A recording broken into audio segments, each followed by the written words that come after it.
बुलंद पर भारतीय अर्थव्यवस्था ने ऊंची उड़ान भरी। फ्रांस को 7वें पायदान पर पीछे छोड़ते हुए भारत अब दुनिया की छठी सबसे बड़ी अर्थव्यवस्था बन गया है। विश्व बैंक के 2017 के अपडेट डेटा के मुताबिक भारत की जीडीपी पिछले साल के आखिरी में 2.597 ट्रिलियन डॉलर थी, जबकि फ्रांस की 2.582 ट्रिलियन डॉलर। नोटबंदी और जीएसटी के कारण दिखे ठहराव के बाद पिछले साल मैन्युफैक्चरिंग और उपभोक्ता खर्च में आई तेजी भारतीय अर्थव्यवस्था को रफ्तार देने के प्रमुख कारक रहे। एक दशक में भारत की जीडीपी दोगुनी हो चुकी है और संभावना जताई जा रही है कि चीन की रफ्तार धीमी पड़ सकती है, जिससे भारत एशिया का प्रमुख आर्थिक ताकत के तौर पर उभर सकता है।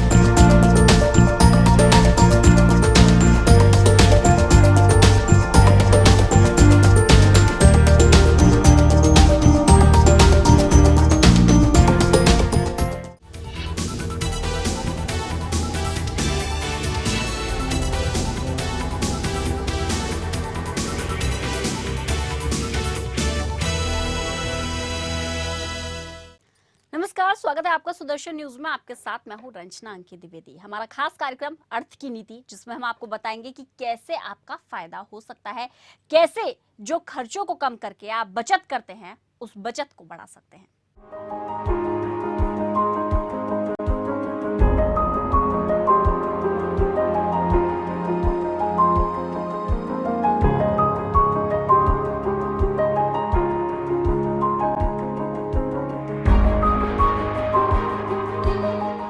अक्सर आप सुनते हैं कि रुपया कमजोर हो गया है या रुपया मजबूत हो रहा है। क्या आप जानते हैं कि इसका मतलब क्या है? अगर रुपया कमजोर हुआ है तो इससे आपको क्या फायदा होगा, और अगर मजबूत हुआ है तो इससे आपको क्या नुकसान होगा? इन सभी सवालों का जवाब जानने की कोशिश करते हैं और समझते हैं कि रुपए की मजबूती और कमजोरी किस तरह से आपकी जेब पर असर डालती है।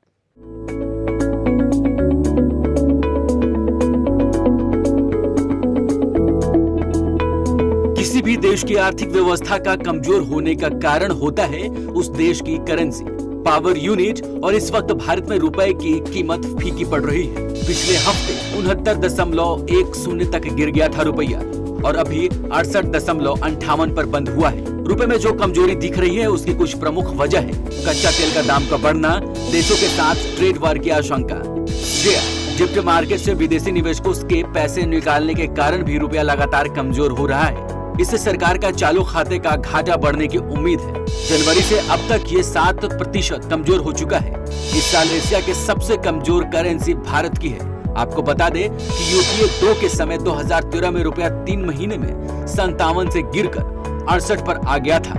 अगर उसके चलते महंगाई दरों में और इजाफा होता है तो अगस्त में आरबीआई एक बार फिर से रेपो रेट में बढ़ोतरी करने पर मजबूर हो जाएगा, जिससे सभी तरह के लोन लेना महंगा हो जाएगा। बैंक जो आरबीआई ने रेपो रेट बढ़ाया है तो इसका तो ये परिणाम होगा कि बैंक आरबीआई से पैसा कम निकालेंगे, क्योंकि उनको पैसा ज़्यादा देना पड़ेगा आरबीआई को, तो कर्ज महंगा होगा बैंकों के लिए। और ये कर्ज महंगा इसलिए किया जा रहा है कि रिज़र्व बैंक का जो मुख्य उद्देश्य है इस समय इन्फ्लेशन को कंट्रोल किया जाए, प्राइसेस इतनी न बढ़ें कि पब्लिक को परेशानी हो। जो तेल की स्थिति है, कच्चे तेल की स्थिति है इंटरनेशनल मार्केट में, एक तो उसकी वजह से प्राइसेस बहुत तेज़ी से बढ़ रही हैं, और जो और खाद्य पदार्थ है ये सब है, इनसे जो प्राइसेस बढ़ते हैं उनकी अपेक्षा जो कच्चा तेल बाहर से आता है उसकी वजह से इन्फ्लेशनरी रेट बहुत ज़्यादा हो रहा है। तो गवर्नमेंट को ये देखना है कि कंट्री में इन्फ्लेशन दोबारा ना आ जाए, प्राइसेस बहुत हाई ना हो जाए, इसको कंट्रोल करना ज़रूरी है। रुपया कमजोर होने की स्थिति में भारत जहां भी डॉलर के मुकाबले पेमेंट करता है वहां महंगा हो जाएगा। सीधे तौर पर समझे तो अब देश में विदेश से आने वाले टीवी, मोबाइल और कारों के कल पुर्जे महंगे हो जाएंगे। इससे इन्हें खरीदने पर ज्यादा जेब ग्राहकों की ढीली करनी पड़ेगी। डॉलर के मजबूत होने से अगर आपका बच्चा विदेश में पढ़ाई कर रहा है तो अभी ये महंगा हो सकता है। अब आपको पहले के मुकाबले थोड़े ज्यादा पैसे भेजने होंगे। विदेश की यात्रा आपको थोड़ी महंगी पड़ेगी क्योंकि आपको डॉलर का भुगतान करने के लिए ज्यादा भारतीय रुपए खर्च करने होंगे। वहीं नीति आयोग के उपाध्यक्ष राजीव कुमार ने कहा है कि रियल इफेक्टिव एक्सचेंज रेट के हिसाब से देखें तो भारतीय करेंसी की वैल्यू अब भी 5 से 7% ज्यादा है।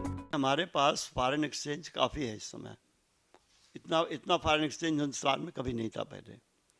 और उसके बदौलत हम अभी एक सेफ्टी वाल्ट है हमारे पास कि थोड़ा बहुत पेट्रोल का दाम और भी बढ़ जाए तो हम उसको एब्जॉर्ब कर सकते हैं।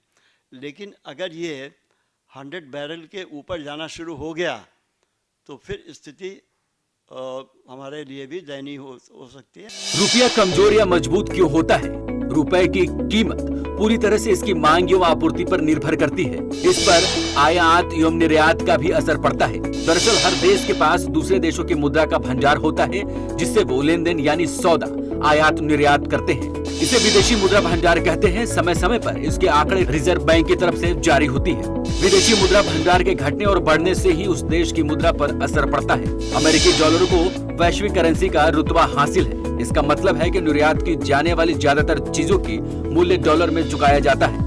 यही वजह है कि डॉलर के मुकाबले रुपए की कीमत से पता चलता है कि भारतीय मुद्रा मजबूत है या कमजोर। अमेरिकी डॉलर को वैश्विक करेंसी इसलिए माना जाता है क्योंकि दुनिया के अधिकतर देश अंतर्राष्ट्रीय कारोबार में इसी का प्रयोग करते हैं। यह अधिकतर जगह पर आसानी से स्वीकार्य है। सुदर्शन न्यूज के लिए रश्मि अग्रवाल की रिपोर्ट।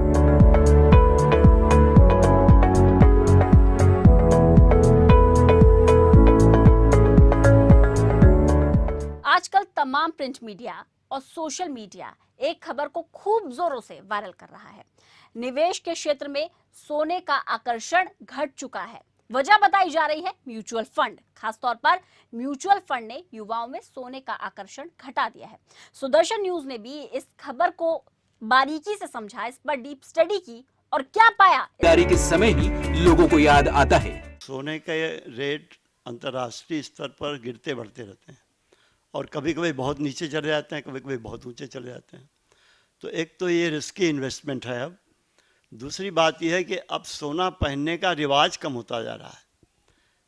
इसके बहुत सारे कारण हैं। एक तो सामाजिक सोच सोने की तरफ बदल चुकी है। दूसरी असुरक्षा की भावना है। सोने की टोटल डिमांड दुनिया में है, उसमें भारत में अभी भी सबसे ज़्यादा, मतलब भारत उन देशों में है जहाँ सोने की बहुत डिमांड है, लेकिन अब यहाँ वो भी धीरे धीरे गिरती जा रही है। और खासतौर से नवयुवक जो है या युवा पीढ़ी में कोई बहुत ज़्यादा आचरण सोने का नहीं है। उसके और भी कई वजह हैं। एक तो ये कि इन्वेस्टमेंट के और एवेन्यू ज़्यादा अच्छे हैं। अगर आप शेयर में पैसा लगाएं अच्छे कंपनियों के शेयर में, तो साल 2 साल 3 साल में आपका अमाउंट डबल भी हो सकता है अगर आपका इन्वेस्टमेंट सक्सेसफुल रहा। या म्यूचुअल फंड में भी आप लगाएं तो 14-15% ऑन एन एवरेज आपको मिल ही जाता है अगर अच्छी म्यूचुअल फंड कंपनीज में आप लगाएं। तो उस लिहाज से एक सुरक्षा ये भी है कि आप जब मर्जी हो पैसा निकाल भी लें और जब मर्जी हो पैसा लगाएं और एक रिटर्न आपको कंटिन्यूस मिल रहा है। सोने में ये चीज़ें नहीं है। सोना उतना आकर्षक है, उतना चमकीला अब नहीं रह गया। सोने से लोगों का तेजी से मोह भंग हो रहा है। कारण वर्ष 2012 से सोने की कीमतों में गिरावट दर्ज की गई। पिछले 5 से 6 वर्षों से अंतर्राष्ट्रीय बाजार में सोने का भाव $1,100 से $1,400 प्रति औंस रहा है। कीमतों में बहुत ज्यादा तेजी न दिखने से गोल्ड ETF में युवाओं की दिलचस्पी घटी। सोने की चमक फीकी पड़ती नजर आ रही है। दूसरी तरफ शेयर बाजार लोगों का पसंदीदा बनता जा रहा है।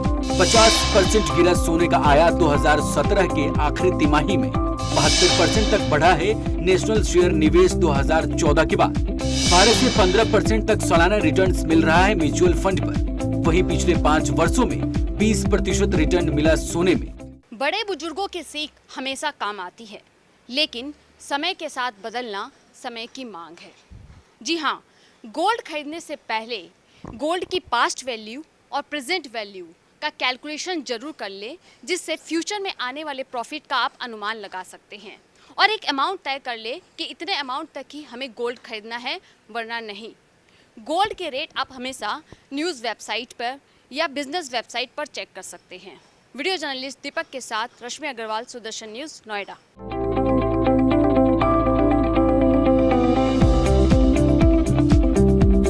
अपने रोजमर्रा के खर्चे के साथ साथ आम आदमी बचत की भी सोचता है और करता भी है। साथ ही करता है सरकार से उम्मीद कि उसकी बचत का सही ब्याज उसे मिले। सरकार आश्वासन देने से पीछे नहीं हटती, लेकिन जब आश्वासन ही पीछे हट जाता है तो आम जनता का विश्वास टूटना तय है। सरकार ने छोटी बचत योजनाओं पर ब्याज दरों में किसी तरीके का बदलाव करने से इनकार कर दिया। इसके बाद PPF, NSC और किसान विकास पत्र की ब्याज दर में बदलाव नहीं होगा। लेकिन इसका असर आप पर क्या पड़ेगा, देखिए रिपोर्ट।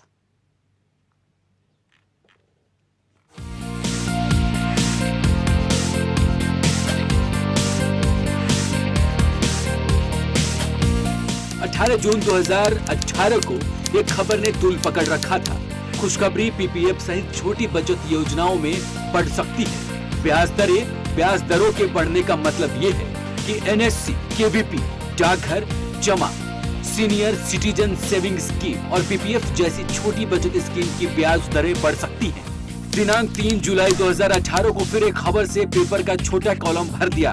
खबर है कि अब बचत पर ब्याज दरों में इजाफा मुश्किल है, या यूं कहें कि नहीं होगा। इंटरेस्ट रेट घटाएंगे तो क्या होगा? अगर हमें इंटरेस्ट ज़्यादा मिलेगा तभी तो हम ज़्यादा सेव करेंगे। अब स्थिति सरकार ने उल्टी कर दी है। भारत की इकानमी के पिछले 70 साल का भी इतिहास आप देख लीजिए तो बहुत बड़े बड़े संकट, इकोनॉमिक क्राइसिस दुनिया के और देशों में आए, लेकिन भारत बच गया। उसकी एक सबसे बड़ी वजह ये थी कि हमारे यहाँ सेविंग्स रेट हाई है और हम अपनी इंटरनल पूंजी के बल पर अपनी इकानमी चलाते रहे। आखिरकार केंद्र सरकार ने पीपीएफ जैसी छोटी योजनाओं पर ब्याज दर में कोई भी इजाफा करने से पीछे हट गई है। इस फैसले से ब्याज दरों में बढ़ोतरी की उम्मीद लगाए बैठे उपभोक्ताओं को झटका लगा है। आपको बता दें कि वित्त मंत्रालय ने अधिसूचना जारी कर इस बात की सूचना दी। वही विशेषज्ञों का कहना है, आवश्यकता आज भी इस बात की है कि हम अपनी इंटरनली जनरेटेड सेविंग को आगे ले आएं और उसको इन्वेस्ट करें। इसके लिए इन्वेस्टर्स को इंसेंटिव होना चाहिए और उस इंसेंटिव के लिए ज़रूरी है कि ब्याज दर में इस तरह से कटौती नहीं होनी चाहिए जिस तरह सरकार करती जा रही है। अभी देखिए, प्रोविडेंट फंड पहले इंटरेस्ट रेट कुछ और था, अब और कम हो गया, शायद अब और भी कम हो जाए। और गवर्नमेंट जो इंडिकेशन बार बार देती है उससे यही लगता है कि जो इन्वेस्टमेंट, जो छोटे सेवर्स खास तौर से हैं और मीडियम कैटेगरी के जो लोग हैं इनकम के, और जो इतना अच्छा सेविंग करते थे, यानी इस देश का सेविंग रेट 20 से 24% के आसपास रहा है काफ़ी वर्षों तक, और एक बड़ी अच्छी चीज़ थी ये, और वो चीज़ अब समाप्त हो रही है। तो सरकार को इस ओर ध्यान देना चाहिए। तो खास वजहों से जगी थी ब्याज दर बढ़ने की उम्मीद। आरबीआई का रेपो रेट बढ़ना। रिजर्व बैंक ने 4 साल के लंबे सफर के बाद जून की अपनी समीक्षा में रेपो रेट 0.25% बढ़ाया था। बैंक को रिजर्व बैंक के पास जमा धन पर मिलने वाले रिटर्न को रेपो रेट कहते हैं। मतलब बैंकों को उनकी जमा राशि पर ज्यादा ब्याज मिलेगा। कई बैंकों ने एफडी पर ब्याज दरें बढ़ाई। एसबीआई समेत कई बैंकों ने हाल में एफडीआई पर ब्याज दरें बढ़ाई। इन्हीं खास वजहों के कारण लोगों ने मन में ब्याज दर बढ़ने की आशंका जागी थी। लोगों के लिए ये जानना बहुत जरूरी है कि इस वक्त किस योजना पर कितनी ब्याज दर है, किस पर कितना ब्याज दर। बचत खाता 0.4%, आरडी 5 वर्ष 6.9%, वरिष्ठ नागरिक बचत योजना 8.3%, एफडी 5 वर्ष 7.4%, NSC 7.6%, PPF 7.6%, Sukanya scheme 8.1%। Scheme की ब्याज दरें सरकारी बॉन्ड की यील्ड के अनुसार घटती बढ़ती रहती है। वैसे तो हर तिमाही में बचत की ब्याज दरें बदलती रहती हैं, लेकिन हम अगर बात करें अप्रैल जून 2018 की ब्याज दरों की, तो इसमें कोई इजाफा नहीं किया गया है और अभी भी सरकार ने छोटी ब्याज दरों पर इजाफा करने से साफ इनकार कर दिया है। वीडियो जर्नलिस्ट दीपक के साथ Rashmi Agarwal, Sudarshan news, Noida.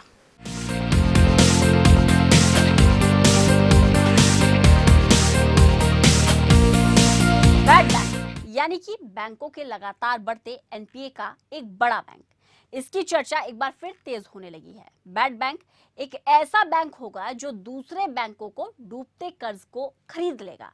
Germany, Sweden, France जैसे देशों में यह प्रयोग सफल रहा। अब बारी भारत की है। आखिर बैड बैंक की जरूरत क्यों पड़ रही है, वजह क्या है, कारण क्या है, देखिए।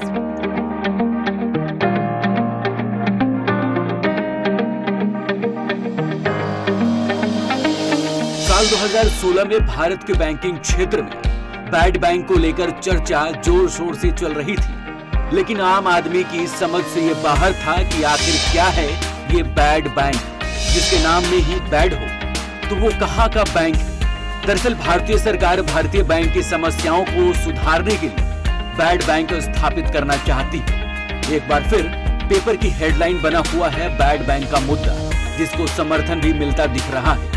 बैड बैंक बुरे नाम के साथ एक अच्छी अवधारणा है, नहीं समझ आया? चलिए बात विस्तार से करते हैं। कई बार क्या होता है कि जब बैंकों द्वारा दिए गए ऋण बैंकों के पास ना तो मूलधन में ही न ही ब्याज के रूप में वापस आ पाते हैं। सरकारी बैंकों में फंसे कर्ज का निपटारा करने के लिए बैड बैंक बनाने की केंद्र सरकार से गुजारिश की है। बैड बैंक भी एक सफ़ेद हाथी होगा जो पब्लिक सेक्टर में बांध दिया जाएगा और अननेसेसरी एक्सपेंडिचर होंगे, बहुत सारा स्टाफ अपॉइंट होगा और कोई काम होगा नहीं। ये तो बैंकों की जिम्मेदारी है कि जो कर्ज उन्होंने दिया उसको उगाएं। एक बेटर अल्टरनेटिव मैं ये सजेस्ट करूँगा कि इसके लिए एक सेंट्रलाइज्ड लीगल सेल बना दिया जाए, जिसमें कुछ बैंकों के रिप्रेजेंटेटिव हों, रिजर्व बैंक के रिप्रेजेंटेटिव हों और बैंकिंग एक्सपर्ट्स हों और उसके अलावा फिनेंशियल एक्सपर्ट्स हों और लीगल एक्सपर्ट्स हों। और ये सेल की जिम्मेदारी हो कि जितने केसेस बैड लोन्स के बड़े बड़े केसेस सबको प्रोसेस करे और विगरसली उसको फॉलो करे, क्योंकि ऐसा होता है कि इंडिविजुअल बैंकों के बस का होता नहीं है सब, और वो अपने काम में बिजी होते हैं और पैसे तो मुफ्त में बांट दिए हैं उन्होंने। और कितने बड़े बड़े बैंकर्स हमारे सब पकड़े गए हैं, देखिए, जिनके खिलाफ एक्शन इनिशिएट हुआ है। तो ज़्यादा आवश्यकता इस बात की है कि बैंकिंग एडमिनिस्ट्रेशन को चुस्त किया जाए। सुनील मेहता, जो कि पंजाब नेशनल बैंक के अध्यक्ष हैं, एनपीए से निपटने के लिए एसेट रिकंस्ट्रक्शन कंपनी बनाने की सरकार की योजना का समर्थन किया है। एसेट रिकंस्ट्रक्शन कंपनी को बैड बैंक भी कहा जाता है और साथ ही सुझाव भी दिया है कि सरकार इस बैंक की फंडिंग ना करे, बल्कि बैंक या विदेशी निवेशकों से इसके लिए पैसे जुटाए। सूत्रों के मुताबिक मेहता कमेटी ने अपनी रिपोर्ट वित्त मंत्रालय को सौंप दी है। विदेशों से पैसा आप बैड बैंक के लिए लेंगे तो विदेशी अगर कोई भी इन्वेस्टमेंट करेगा तो उसका अपना इंटरेस्ट होगा ना।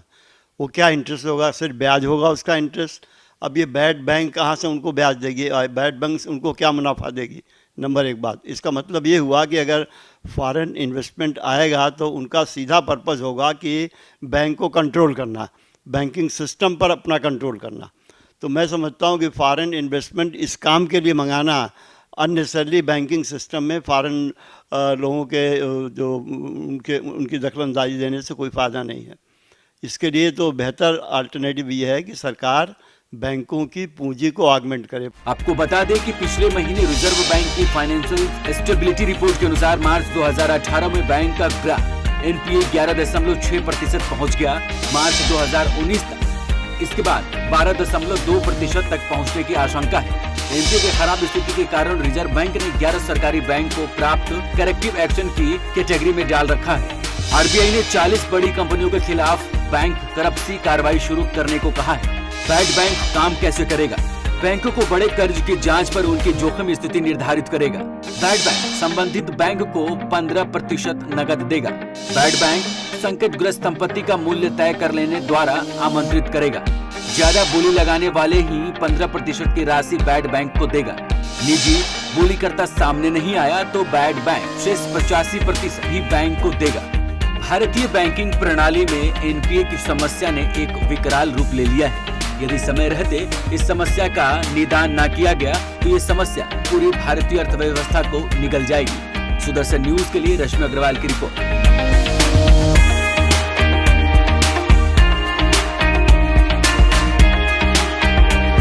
भारत में चीनी सामानों के साथ साथ अब चीनी बैंकों का भी जोर बढ़ने वाला है। ऐसा हम इसलिए कह रहे हैं क्योंकि रिजर्व बैंक ने बैंक ऑफ चाइना को काम करने का लाइसेंस दे दिया है। एक तरफ चीनी सामानों का बहिष्कार ये आंदोलन की तरह आगे बढ़ रहा है, दूसरी तरफ बैंक ऑफ चाइना अब भारत में दिखेगा। आखिर क्या रणनीति हो सकती है इसके पीछे और अर्थव्यवस्था पर इसका क्या असर पड़ेगा, देखिए सब।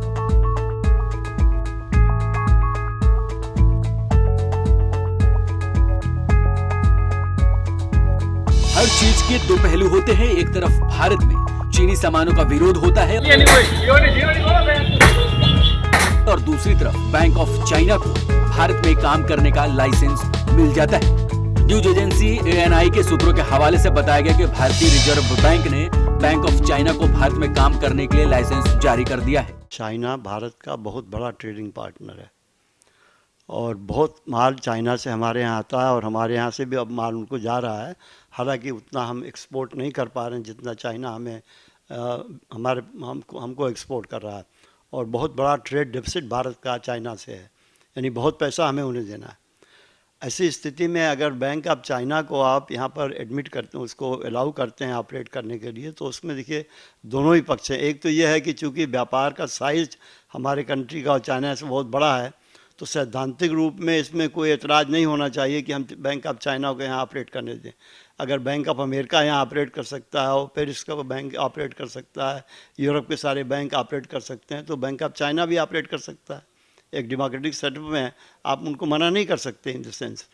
लेकिन इसका नुकसान एक जो सबसे बड़ा ये होना है कि आपके फिनंशियल सिस्टम में इस कंट्री के चाइना का दखल शुरू होगा, जो अभी तक नहीं था। और चाइना ऐसे एवेन्यूज़ में इन्वेस्ट करेगा ये सब पैसे जो उसका पॉलिटिकल इंटरेस्ट बढ़ाएं और जो उसका ट्रेड इंटरेस्ट बढ़ाएं।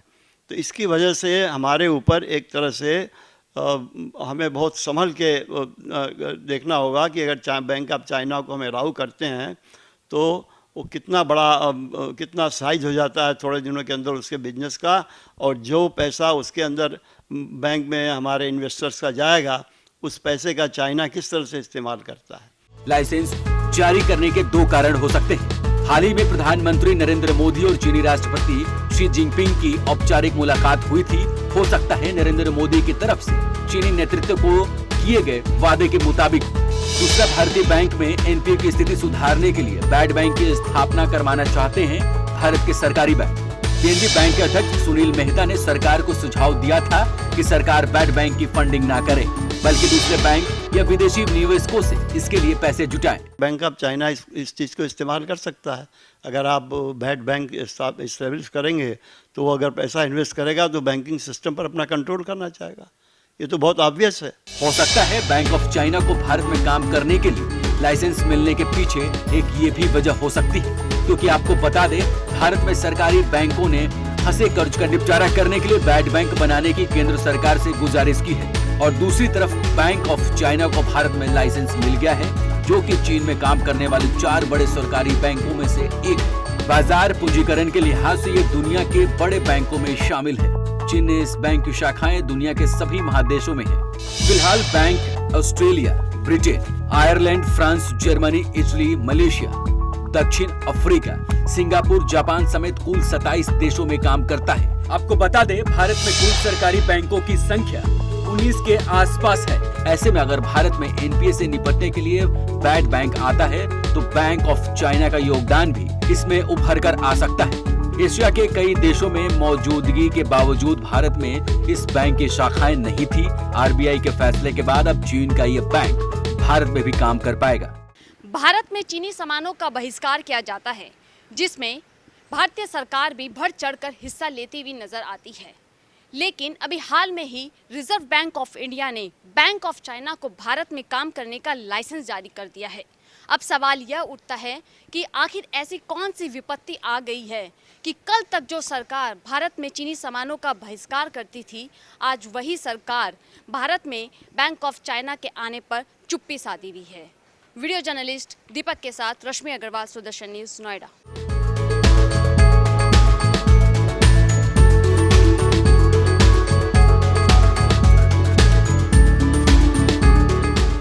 दर्शकों को समझाने की कोशिश की कि किस तरह से रुपए का असर आपकी जेब पर पड़ेगा और किस तरह से जो आप छोटी छोटी बचत कर रहे हैं उसका ब्याज बढ़ सकता है या फिर कम होगा, तो क्या बड़ा कारण है। इन तमाम बड़ी चीजों के साथ, इन तमाम बड़ी रिपोर्ट्स के साथ आपसे यही अपील की जाती है कि अर्थनीति को देखिए और समझिए कि आपका फायदा किसमें है। मेरे साथ फिलहाल इतना ही, दीजिए इजाजत। लेकिन तमाम बड़ी खबरों के लिए आप देखते रहिए सुदर्शन न्यूज़। जय हिंद।